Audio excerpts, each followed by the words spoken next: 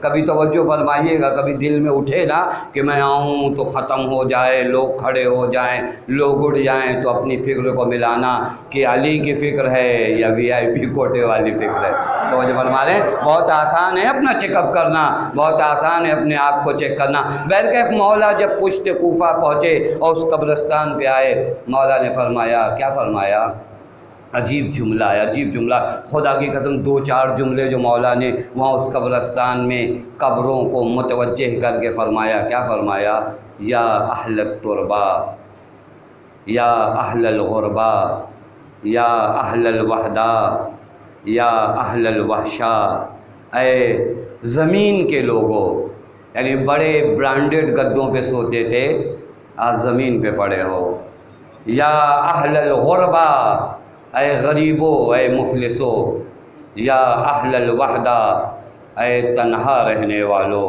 عجیب جملہ ہے، عجیب جملہ ہے۔ اس سے پہلے بھی 2-3 جملے مولا نے عجیب استعمال کیے ہیں کہ تم کہاں رہ رہے ہو، یا اہل الدیار الموحشہ، اے وحشت زدہ گھروں میں رہنے والو، والمحال المغفرہ، اے تنہا گھروں میں رہنے والو، یا اہل القبور المظلمہ، اے اندھیری قبر میں رہنے والو۔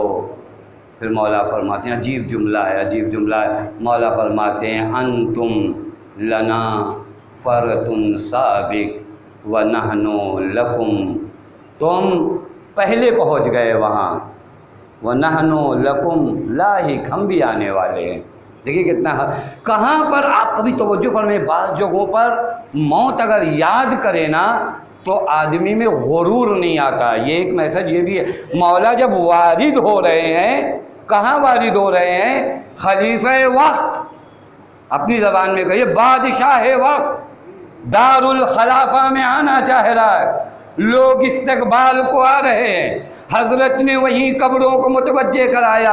یہ حضرت اپنے لیے درس نہیں دے رہے تھے، یہ مجھے اور آپ کو دے رہے تھے۔ جب دنیا میں عزت و آبرو کے ہواؤں میں پرواز کرنے لگنا تو فوراً قبروں کو یاد کرنا، انجام یہی ہے، اس کے علاوہ کوئی انجام نہیں ہے۔ توجہ فرما رہے ہیں، یہ مولا کا ایک میسج ہے۔ ہم بھول جاتے تھوڑی دیر میں، ایک مجلس کے بعد اگر 2-4 نے تعریف کر دیا تو پھر لگتا ہے کہ ہم نہیں پہنچ بچے تو مجلس یہ ہوتا ہے نا کبھی ہمیں بلا لیجئے آپ کی مجلس کی ضمانت ہے، تم ضامن ہونے لگے مجلس تو یہ مجلس بند کرو، اس مجلس کی ضمانت کا نام امام زمان ہے، یاد رکھے گا۔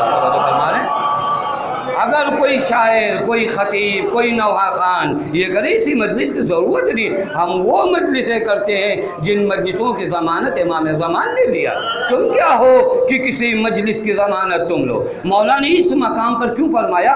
چونکہ یہ جو لشکر مولا کے ساتھ آ رہا ہے نا، اس کے وجود میں عجب و تکبر نہ آ جائے، وگر نئے پیغام دینا تھا۔ حضرت نے فرمایا انجام یہی ہے، یہ مردے جو یہاں لیٹے ہیں یہ پہلے پہنچ گئے، بعد میں ہمیں جانا ہے، یہی تو فرمایا نا۔ اور پھر اس کے بعد فرمایا مولا نے وَعَمَّ الدُّورُ دُوَرُ فَالسُّكْنَتْ، وہ جو بڑے گھر بنائے تھے نا جس کے لیے کسی کو نہیں پہچانا، بھائی بھوکا رہ گیا، تمہارے گھر پہ مالے پہ مالا بنتا رہا، فَسُّكْنَتْ وہاں کوئی اور بس گیا، تو جب ہم نے نہیں پہچانا، ایک مریض تڑپتا رہا، ہمیں لگا کہ نہیں ہمارے گھر میں ابھی اس ڈیزائن کی کمی ہے اور ایسا ہو جائے ویسا ہو جائے، مولا فرماتے اما الدور فسکنت، جو گھر بنائے تو کوئی اور رہتا ہے، اما الاغوا جو کھجنوں کے حق، جو بیویاں تھی کسی اور کے نکاح میں چلی گئی، واما الاموال قد قسمت، جو مال تھے تقسیم ہو گئے، یعنی جس پر تمہارا اکڑ تھا نا سب کچھ غیروں کا ہو گیا۔ تو جب ہمارے جس پہ اتراتے تھے اب تمہارے پاس کیا ہے۔ اس کے بعد حضرت نے اصحاب کی جانب مخاطب ہو کر کہا کہ اگر انہیں اجازت مل جائے، الا اخبرکم، تو یہ تمہیں باخبر کریں گے، انا خیر الزاد التقوی، بہترین تو راہ جو قبر میں کام آتا ہے وہ تقوی ہے، بہترین زاد راہ جو قبر میں کام آئے وہ تقوی ہے۔ کتنا انتظام کیا میرے دوستو عزیزو، کتنا انتظام کیا، خدا کے لیے آپ بتائیے انتظام ہوا یا نہیں ہوا؟ نہیں ہوا تو کس کی گارنٹی ہے؟ کس نے اللہ میاں سے اگریمنٹ لکھوایا ہے کہ نہیں میں تو 70 سال جیوں گا، میں 80 سال؟ جوانوں کی موت نہیں دیکھا آپ نے، بچوں کو اس دنیا سے جاتے ہوئے نہیں دیکھا، ادھیڑ عمر والوں کو اس دنیا سے کس نے کہا کہ کس کی موت، کسی کو نہیں معلوم۔ تو خیر الزاد التقوی کی جانب ہم آئے ہیں یا نہیں آئے؟ کتنا سامان جمع کیا ہے، یہ جہاں نہیں رہنا ہے، عجیب ہے، جہاں نہیں رہنا ہے۔ صفی کسے کہتے معلوم ہے؟ علماء تشریف فرمائے جو تعریف شہید ثانی نے صفی کی کیا ہے، کا صفی بیوقوف اسے کہتے ہیں جو مہنگا مال جو ہے، یعنی سستا مال مہنگے میں لائے اور اپنا مہنگا مال سستے میں بیچ دے۔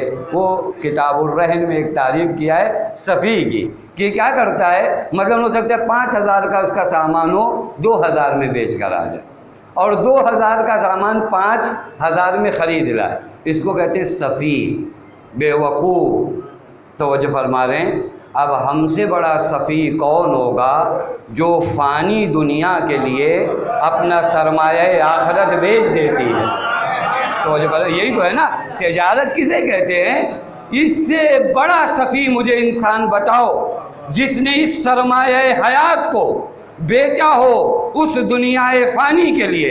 مولا فرماتے ہیں اگر تجارت کرنا چاہتے ہو تو یاد رکھنا تمہاری سب سے کم قیمت جنت ہے، سب سے کم، یعنی اگر کہوں نا بازار میں مندی ہونا، اگر بازار میں مندی ہو تب بھی انسان کی قیمت جنت ہے، لیکن جس بازار میں تمہیں خود کو فروخت کرنا ہے اس بازار میں مندی نہیں ہوتی، اس بازار میں رحمت و فضل ہوتا ہے، تمہارا کم مال زیادہ قیمتوں میں خریدا جاتا ہے۔ وہاں کی تجارت نہیں ہے، وہاں کبھی مندی آتی ہی نہیں، وہاں پر تو فضل خدا ہے، رحمت خدا ہے، ہم نے وہ نہیں کیا۔ خیر الزاد التقوی۔ ایک شخص آیا پیغمبر سے، اس نے کہا یا رسول اللہ اتمنى الموت، کیا میں موت کی تمنا کروں؟ اچھا سوال ہے، کبھی بار ہمارے لوگ تھوڑا سے بیمار ہوتے ہیں، موت آ جائے، موت آ جائے، بڑا اچھا انتظام کر رکھا ہے وہاں، ریلیکس ہو جائیں گے آپ وہاں پہنچ کے، وہاں کے حالات کیسے ہوں گے؟ موت آ جائے یعنی سب ختم ہو جائے گا؟ نہیں، کچھ نہیں ختم ہوگا۔ تو جو فرما رہے ہیں